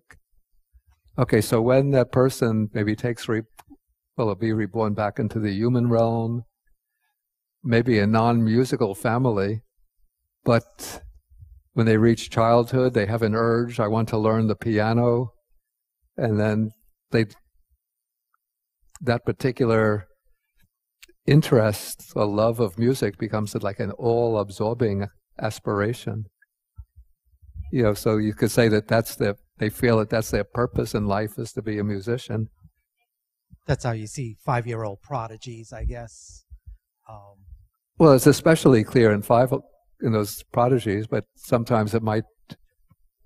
And in the case of the prodigies, have been born into a musical family where they'll get musical training as infants. But somebody who, say, is born into a non-musical family, but when they reach their teens, they develop this love of music and this aspiration to learn to play a musical instrument. Bhante, if we're the result of past karma, this birth or rebirth, whatever, is the result of past karma. In the Buddhist time, there were probably a few million people. And now in the Buddhist time, there were a few million people at most, probably, in the world. And now there's 7 billion. Yeah. Where is all this karma coming from? Of course, the text.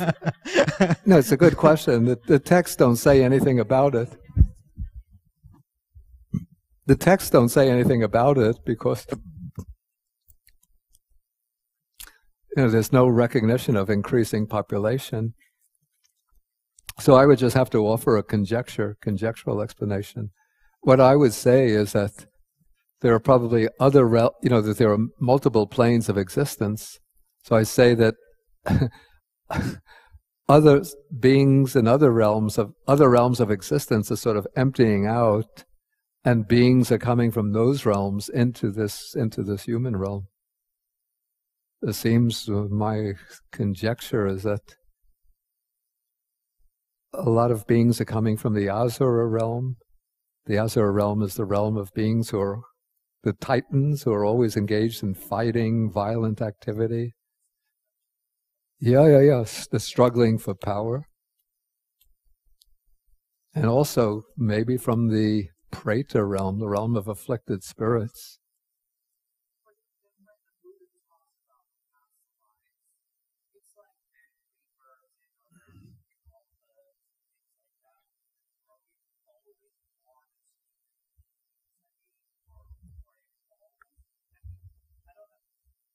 Were we always born as human? Well, they're always human beings, in other words.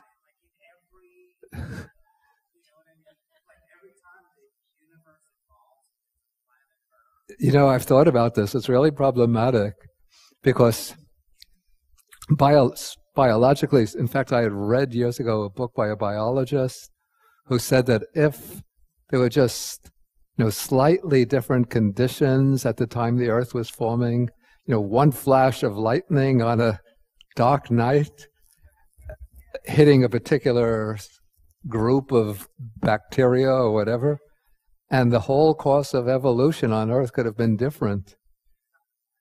And I wonder, other planets and other galaxies, now that, they're discovering more planets revolving around stars and other galaxies, but the conditions, the life conditions will be so different there, it's hard to think that there's necessarily going to be, beings with a head on a neck and arms and legs. And the Buddha's supposed to have, all the Buddha's supposed to have the 32 marks of physical excellence. But it seems to me, this is just my conjecture, that maybe in other planets, other galaxies, the beings that we'll temporarily call human don't necessarily look like us at all. They might be just like the creatures that one sees in science fiction movies, but once a type of being evolves with, call it the intellectual capacity to understand, shall we call it the human condition, or the condition of sentient life, then they have the ability to understand, because in any world system, those beings are going to be subject to old age. Presumably they'll be afflicted with illness and they'll be bound to die.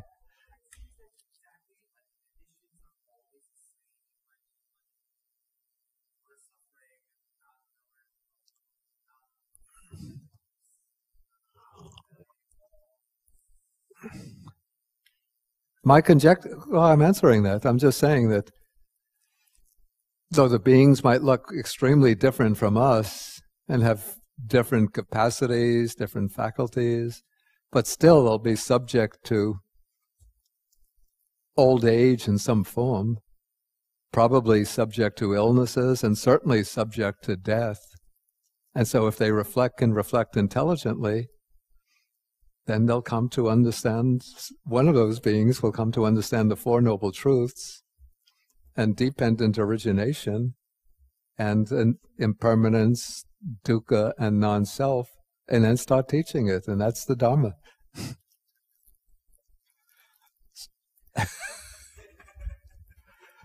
And so maybe they speak such very different languages, but woof, woof, woof. First noble truth. Woof, woof, woof. Second noble truth.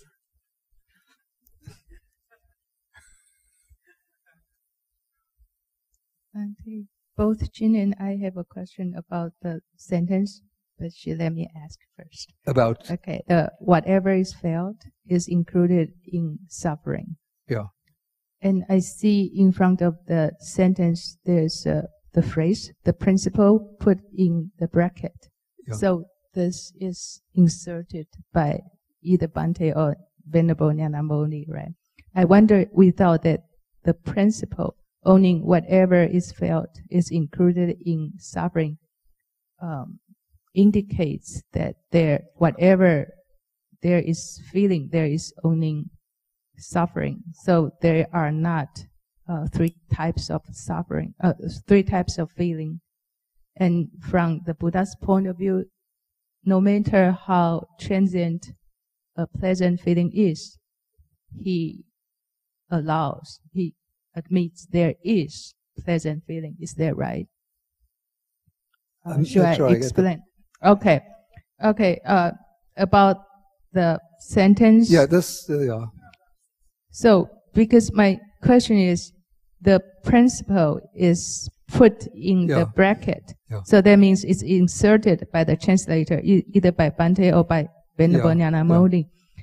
My question is, without the principle there, inserted there, whatever is felt is included in suffering, only means there is only one feeling, one type of feeling, and that feeling is suffering. No matter how, but the Buddha is opposed to the stance. It's because from the Buddha's teaching, there should be three types of feeling. Right. Even the pleasant feeling is very transient. No matter how brief or transient it is a pleasant feeling. Is that right? That's right. Yeah. Okay. So not even in the ultimate sense, or even in the ultimate sense, the transient, happy, pleasant feeling will eventually change into something. Yeah. But still, we need to accept it's the fact that there's pleasant feeling. Definitely, is that correct? Yeah, that's okay. okay. Thank you very much. Yeah, this statement, whatever is felt, is included in, you have to say dukkha rather than suffering. I think it comes from a sutta. I think it's in the Samyutta Nikāya, probably in the Vedana Samyutta, where the Buddha says, let's see how it goes. pleasant feeling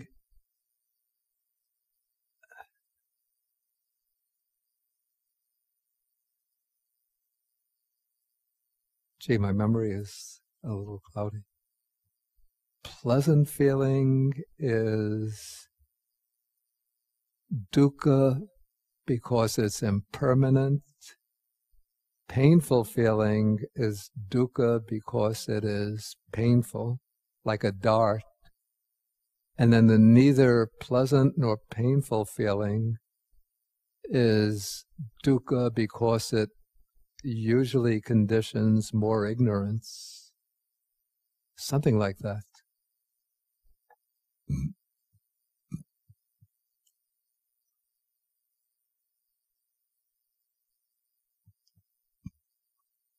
It might be something like chapter 36, number. No, I can't give the exact number. You found it? Oh, I see. I'm sorry. Well, I was almost close. I was going to say 12.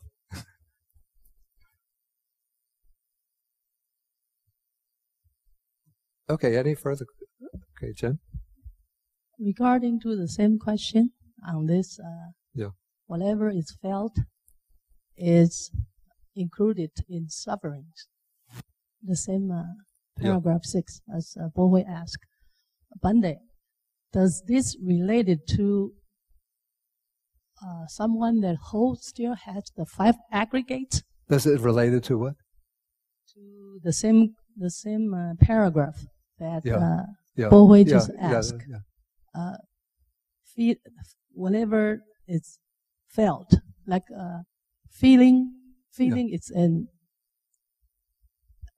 If there is a feeling, then there is a dukkha and there is a suffering, right?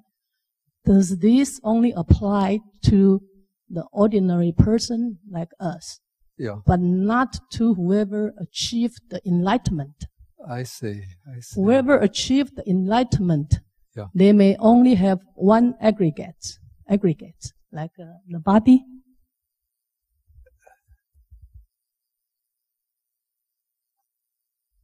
Form aggregates.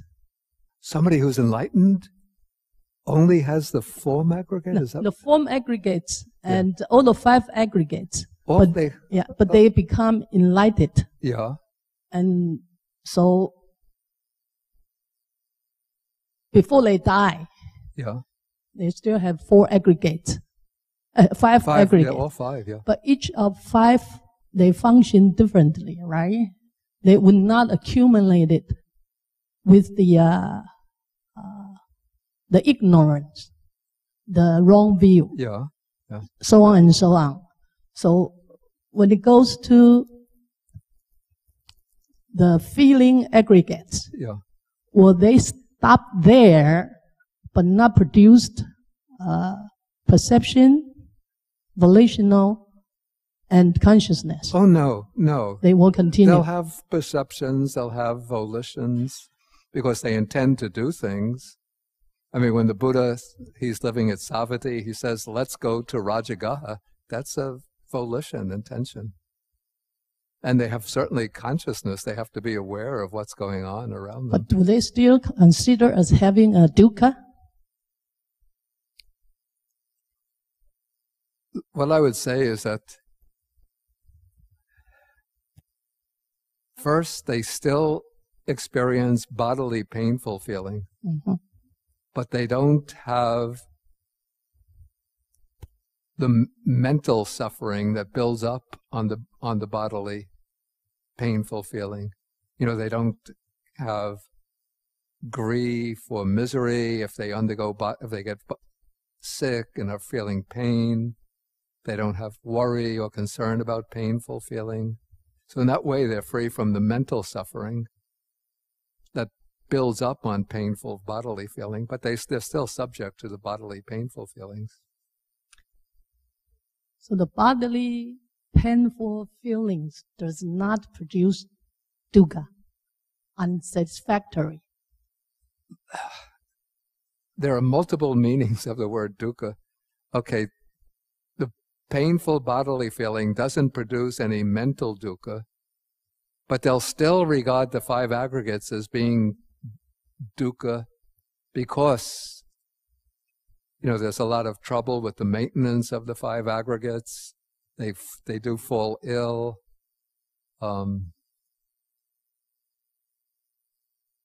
Every day, they have to wash to keep the body clean, shave. So there's a lot of, just imperfections in the ordinary experience of maintaining the five aggregates. So they regard it as dukkha, but they don't feel mental suffering because of that. And they are not free from the samsara yet.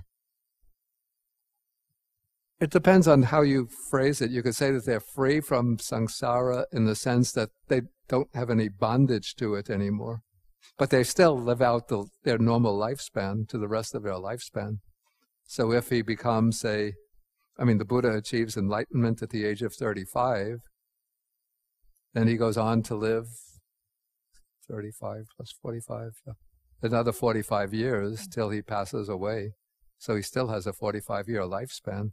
So you could say, and then he still undergoes bodily death, old age and bodily death. So in that sense, you could say he's still in samsara, but he's not of it because he's cut off all of the roots of samsara. And once he But usually, you see, the word samsara, literally it means wandering on, in the sense of going from birth to death and then from death on to new birth. And so in that sense, you could say that the Buddha or anyone who achieves arhatship is free from samsara because they're not wandering on. They're not heading on to another rebirth. But it's certainly the case that they continue their biological existence. Until they yeah, of course, until they pass away. Until they pass away, and then their samsara comes to an end. Yeah. But it's not nothingness after that. Excuse me? It's not nothingness after that, after they passed away. No. Could I ask another question, just very brief one? Okay. Are all karmas capable? Is what? All karmas capable. Because at the end of the sutra, it says some are capable, are incapable. Are all karma capable? Let's say, I would say all karmas are capable of producing their result, except this comes in the later literature, a little bit after the suttas, that they're like a karma that is of the type to produce its effect in this life. If it doesn't meet the conditions to produce its effect in this life, then it becomes defunct. That karma can't come to fruition. Then there's other type of karma which is said to be of the type that will produce its result in the next existence. But because it belongs to that type, doesn't mean necessarily that it will produce its result in the next existence. If it doesn't meet the conditions for producing its result in the next existence, then that karma becomes defunct. But the third type, actually the three types are mentioned here, but the idea of becoming defunct isn't mentioned.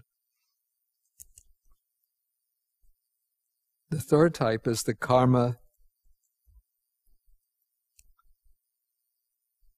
that is due to produce its result in some subsequent existence. That karma always remains and always has the ability to produce its result until a person becomes liberated from samsara. My question is, for a karma that is defunct, do you call it capable or incapable? If it becomes defunct, then it's incapable.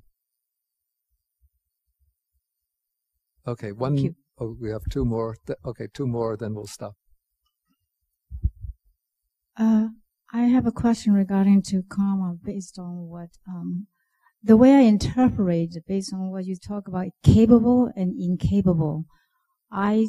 From my own understanding, is that all karma, it will appear. It will show up when the conditions are met. That's what I interpret. That's my understanding. Yeah. So in a sense, that meant all karma sometimes is dominant. If it does not function now, it's latent karma. Yeah. So, but from what you just told us, there's 3 types. Yeah. The first type is if it does not, when it does not function, or defunct. When it's defunct, that means disappearing, or it will become a latent karma. No, it means that it disappears. It belongs to that type where its direction, let's say its label, is karma to be produced as result in this life here and now. But in order for the karma to produce its result, it has to meet supporting conditions. Just like it's like a seeds. Let's say seeds of wheat that have the capacity to grow into wheat, but in order for those seeds to ripen, the seeds have to be planted in suitable soil and get suitable rain and so amount of water and so forth. Okay, but in the case of those karmas that are due to ripen in this life, if they don't meet the suitable conditions, then the karma becomes defunct. It won't ripen any time in the future. And similarly with the type of karma called due to ripen in the next existence, that means if it receives or meets with suitable conditions in the next existence, it ripens. If it doesn't meet conditions, it loses its capacity. It won't produce results. Okay, can I ask following question from my own understanding? Yeah. So if I create certain type of karma, I'm just talking about current life karma. If I do something, am I able to making the conditions not met, so the seed would not germinate? In a sense, that means transformation. That means the karma can be transformed. That's what I want to ask you. Okay. Defunct is different than transformed, so that's what I like to understand this part. And is that related to conditions? I don't think one can transform the karma. The karma has the karma belongs to a certain type with the ability to produce certain types of results. But I'd say that though we don't know exactly what karmas we've created, what are the karmas that are due to ripen this life, but I would say as a general principle we could understand that, say, unwholesome karmas are due to produce undesirable results. So if we do good karma, do a lot of good deeds in this life, that will tend to produce, and we conduct ourselves carefully, that will produce contrary conditions which will prevent that karma from gaining the opportunity to ripen. Okay, let me just take like a concrete example. Okay, maybe somebody has done a karma, maybe this life or an earlier life, but that karma has the potential to ripen in this life. It was a bad karma, so it's due to ripen in the form of losing one's life, dying prematurely. Okay, now if this person goes to bars and drinks and then drives home after drinking a lot, then the person is putting himself in a dangerous situation. So that will be sort of giving greater opportunity for that karma to ripen. But if the person doesn't go to bars and drives carefully, then their behavior is blocking that karma from getting the opportunity to ripen. So, in a sense, that existing karma almost, for example, like you said, the seed. So the seed never germinated, never grew. So in other words, the seed just died. Yeah. Like the body. Yeah. Okay. Thank you. I thought I saw another. Yeah. Was it you who had the question? Okay. Yeah. Just to clarify, within this sutta, the word capable, I thought, was being used for rebirth, karma that causes rebirth, and strictly in that sense, as opposed to just karma that can have the capacity for it. Yeah, actually, the way I interpreted it, that's the sense. Yeah, yeah. Okay. I think we'll have to stop. You had a question? Okay, okay, okay. So let us end with. We do 3 more bows to the Buddha.